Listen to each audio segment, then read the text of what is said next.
Lalu bagaimana peluang terwujudnya rekonsiliasi antar elit politik pasca kontestasi Pilpres 2024? Kita bahas bersama dengan dua pakar politik pemirsa, ada Prof. Burhanuddin Muhtadi dan juga ada Mas Yunarto Wijaya. Selamat sore Bapak-Bapak semua. Sore. Ya. Selamat sore, maaf lahir batin Mas Burhan. Baik, Sore Mas Toto, maaf lahir batin. Pertama kita ingin menuju ke Mas Burhan terlebih dahulu. Mas Burhan, akankah mungkin terjadi rekonsiliasi? Kalau kita lihat kan dari Prabowo Subianto sendiri sudah sempat bertemu dalam sebuah kesempatan lah dengan Anies Baswedan ketika bertemu dengan Nasdem. Kemudian ada Gibran yang mengatakan ingin bertemu baik dengan 01 dan juga 03. Nah ini apakah akan segera terwujud dan menjadi sebuah tanda sebuah rekonsiliasi? Per hari ini masih terlihat gimmicknya ketimbang niat untuk menjalin rekonsiliasi. Pertama karena masih dalam proses PHPU di Mahkamah Konstitusi, jadi kita masih menunggu hasil sampai 22 April. Yang kedua, tidak mudah menyembuhkan luka pasca Pilpres, jadi perlu waktu buat banyak tokoh untuk menjalin kembali, merajut kembali hubungan seperti sedia kala. Meskipun lagi-lagi dalam pengalaman kita sebelumnya, relatif insentif untuk masuk ke dalam kekuasaan itu bisa dengan segera mengubur kekecewaan dan kemarahan masa lalu. Tetapi pertanyaannya adalah seberapa besar kemungkinan itu terjadi. Jadi menurut saya pertama kita tunggu hasil keputusan MK tanggal 22 April. Yang kedua, ya saya melihat terutama antara Pak Jokowi dengan Ibu Mega. Ya, kalau yang lain menurut saya itu derivasi saja. Tetapi kalau misalnya terjadi rekonsiliasi antara Ibu Mega dengan Pak Jokowi, itu sudah hampir pasti tokoh-tokoh yang lain akan mengikuti. Tetapi per hari ini kemungkinan rekonsiliasi antara kedua tokoh ini relatif masih sulit terjadi. Jadi yang kita tangkap sekarang kan Pak Prabowo itu menjadi tokoh yang bisa menjadi jembatan untuk mempertemukan semua tokoh. Karena Pak Prabowo sebagai presiden elect minimal keputusan KPU mengatakan demikian, itu menjadi daya tarik tersendiri buat siapapun termasuk yang kalah untuk merapat ke dalam kekuasaan. Tetapi jangan lupa dalam proses kemenangan Pak Prabowo ada luka terutama dari pihak PD Perjuangan yang kecewa terhadap sikap Pak Jokowi. Nah pada titik itu ya menurut saya masih menunggu proses terutama yang melibatkan antara Presiden Jokowi dan Ibu Mega. Mas Yunarto, apakah sependapat masih wait and see melihat kondisi dinamika politik yang terjadi atau akan segera dilakukan ini Mas pertemuan? Prabowo sudah tinggal Gibrannya ini Mas. Begini, kalau konteksnya rekonsiliasi itu adalah pemaknaannya adalah menerima hasil pemilu, secara otomatis ketika nanti hasil MK keluar dan katakanlah tidak mengubah keputusan KPU memenangkan Prabowo Gibran misalnya, pada akhirnya semua pasti bisa menerima. Dulu terjadi 2014, 2019 Pak Prabowo sebenarnya tidak menerima hasil dari KPU. Maju ke MK sepanas apapun situasinya, tapi tetap akhirnya harus diterima sebagai sebuah fakta politik.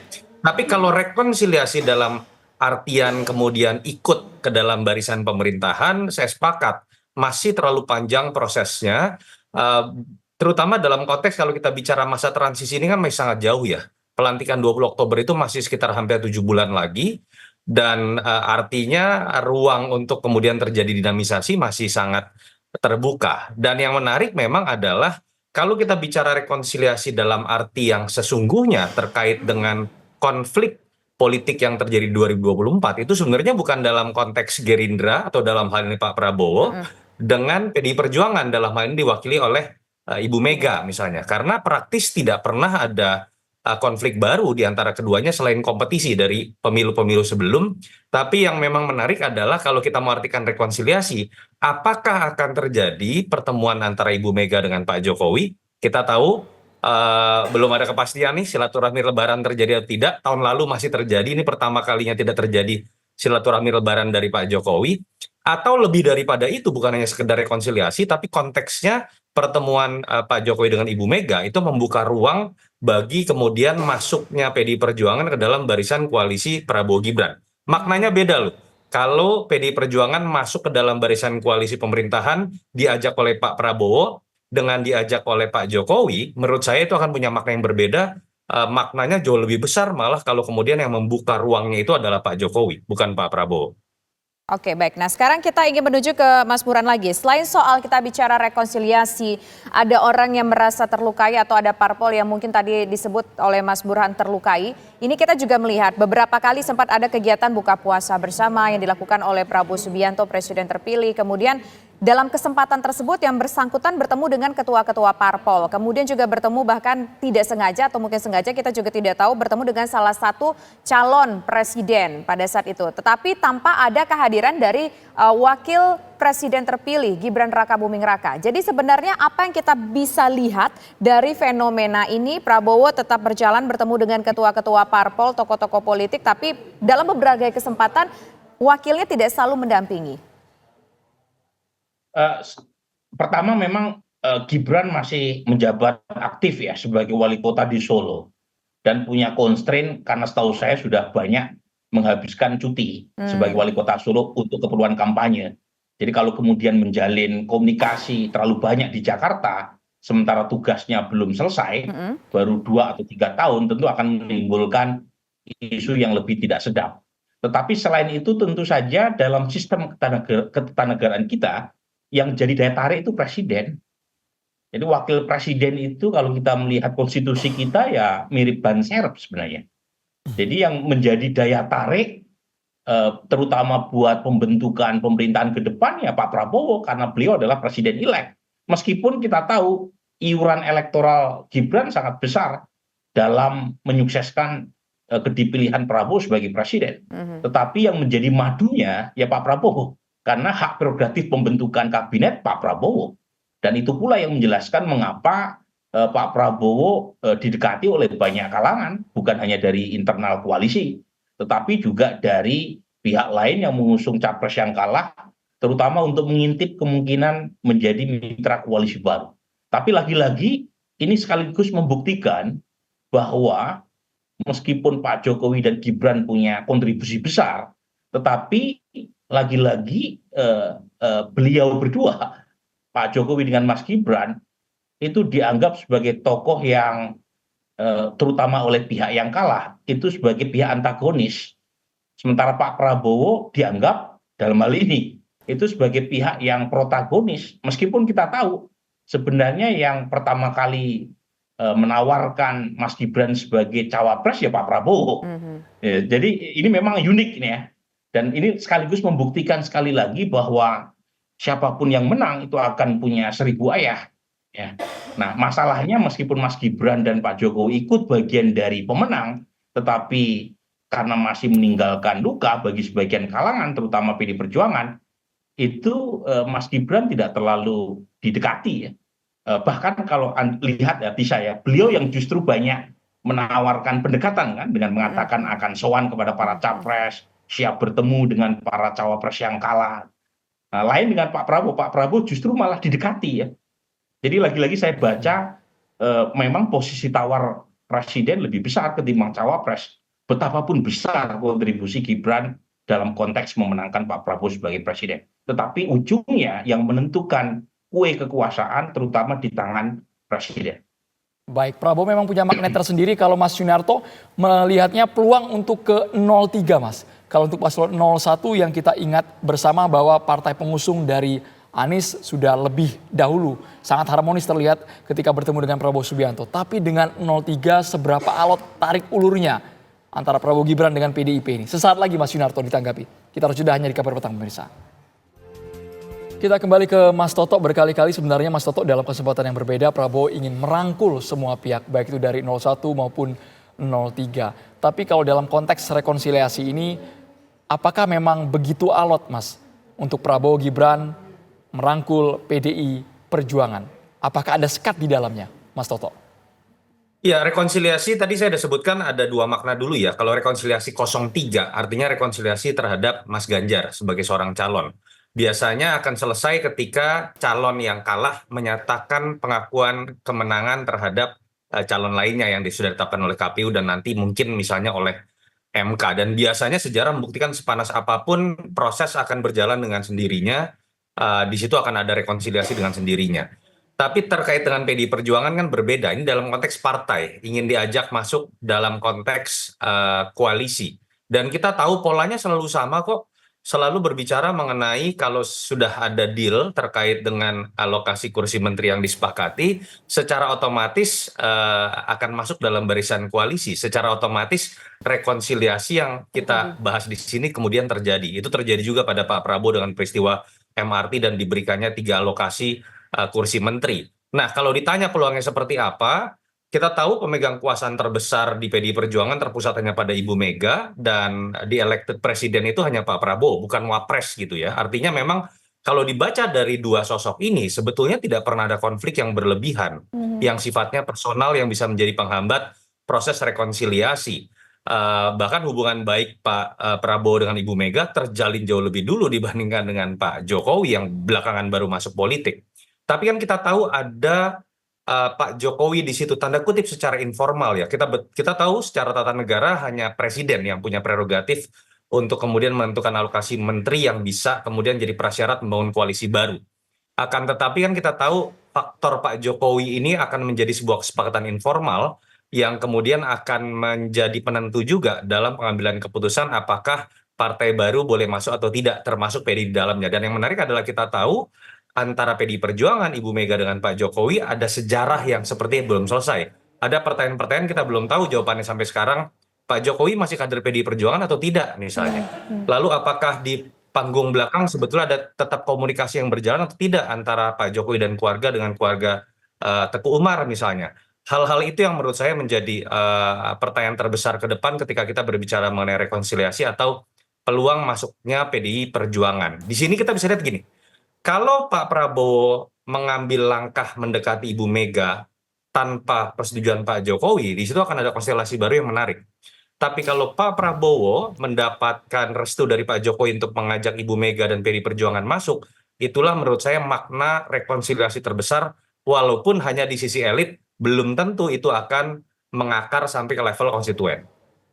Oke, baik. Sekarang saya ingin menuju ke Mas Burhan. Mas Burhan, dengan kondisi yang kalau kita lihat agak complicated ya, Pak Prabowo dengan Ibu Mega nggak pernah ada masalah, hanya sebagai sebatas kompetitor dalam Pilpres sebelumnya juga demikian dan sekarang pun juga demikian begitu. Nah, kalau melihat kondisi ini, apalagi hari ini kita mendapatkan informasi ada wacana bahwa Pak Jokowi akan menjadi, kalau tidak salah nomenklaturnya namanya adalah Dewan Penasehat untuk Presiden. Akan seperti apa ini peluangnya bahwa semuanya bisa guyup satu kesatuan, baik 01, 02 dan 03 menjadi satu kesatuan?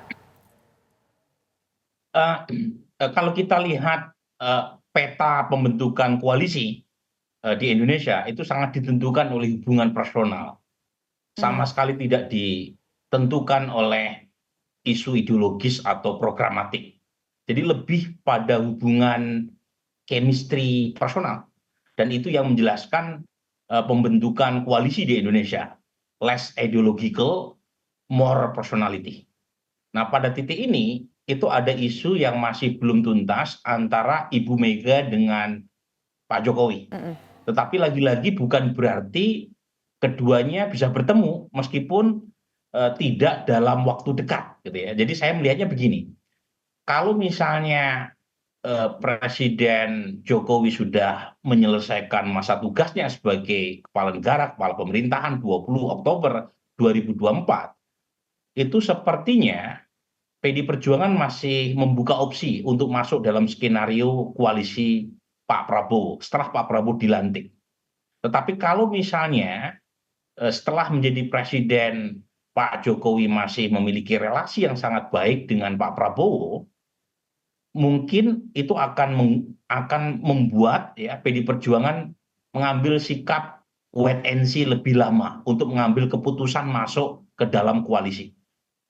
Nah, tentu saja pertimbangan semacam ini akan runtuh kalau rekonsiliasi personal antara Pak Jokowi dengan Ibu Mega terjadi lebih cepat. Dalam pengertian tidak ada masalah di antara keduanya, kemudian keduanya sepakat untuk membackup Pak Prabowo. Tetapi saya menduga kemungkinan ini agak kecil. Jadi saya melihat memang ada semacam hubungan problematik ya, antara ketiga tokoh ya, antara Pak Prabowo yang ada di tengah, kemudian Pak Jokowi sebelah kanan, Ibu Mega di sebelah kiri. Nah, hubungannya sangat kompleks. Kalau Pak Prabowo dengan Pak Jokowi masih membangun relasi yang sangat baik, bahkan setelah Pak Jokowi menyelesaikan masa tugasnya sebagai presiden, dugaan saya PD Perjuangan akan komit ya sebagai partai oposisi. Tetapi kalau misalnya Pak Jokowi setelah menjadi presiden tidak punya partai politik dan PD Perjuangan punya posisi tawar yang tinggi karena meskipun suaranya turun 3%, tapi masih menang sebagai pemenang pileg dan ketua DPR, maka kemungkinan besar Ibu Mega akan membuka opsi untuk masuk. Karena bagaimanapun Pak Prabowo kan pasti melihat ya, apakah dalam hal ini Pak Prabowo itu untung pada dasarnya ya. Mau Pak Jokowi tetap berada di belakangnya atau Ibu Mega masuk ke dalam, itu yang diuntungkan adalah Pak Prabowo. Karena yang menjadi center of attraction-nya Pak Prabowo di situ. Tapi lagi-lagi ini kan pelik ya, ini mirip hubungan cinta segitiga sebenarnya ya, antara ketiga tokoh. Nah, kalau misalnya ketiga-tiganya membangun kesepakatan yang saya bilang tadi kecil kemungkinannya per hari ini, meskipun bukan berarti tidak mustahil ya, tapi kemungkinan itu kecil, tapi lagi-lagi sangat ditentukan. Baik, Prof. Burhan.